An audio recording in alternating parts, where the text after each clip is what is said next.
రోజు రెసిపీ మజ్జిగ పునుకులు. మా సైడ్ చల్ల పునుకులని కూడా అంటారు. సాయంత్రం స్నాక్స్ గా సూపర్ గా ఉంటాయండి. 4 గంటలు నానబెట్టిన పెసరపప్పును పొట్టు తీసుకుని మెత్తగా గ్రైండ్ చేసుకుందామండి. తగినంత ఉప్పు వేసుకుందాం. పప్పు నలిగేలోపు మజ్జిగ తాలింపు పెట్టుకుందాం. తగినంత ఉప్పు వేసుకుందాం.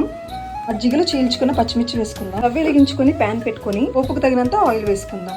నూనె వేడెక్కిందండి. ఆవాలు, జీలకర్ర, పచ్చిశనగపప్పు వేసుకుందాం. బాగా వేగిన తర్వాత మిరపకాయలు, వెల్లుల్లిపాయలు, కరివేపాకు బాగా వేయించుకుందాం. కొంచెం పసుపు వేసుకుందాం. తాలింపును వేసుకొని మజ్జిగను పక్కన పెట్టుకుందామండి.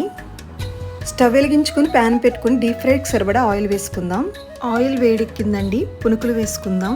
స్టవ్ హై ఫ్లేమ్ లోనే పెట్టుకుని వేయించుకోవాలండి. రెడ్ బ్రౌన్ వచ్చేంత వరకు వేయించుకొని పెట్టుకున్న మజ్జిగలోనే వేడివేడి పునుకులు వేసుకోవాలండి.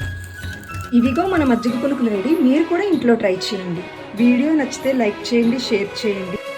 ఇంకా రుచికరమైన రెసిపీల కోసం మన ఛానల్ని సబ్స్క్రైబ్ చేయడం మర్చిపోవద్దండి.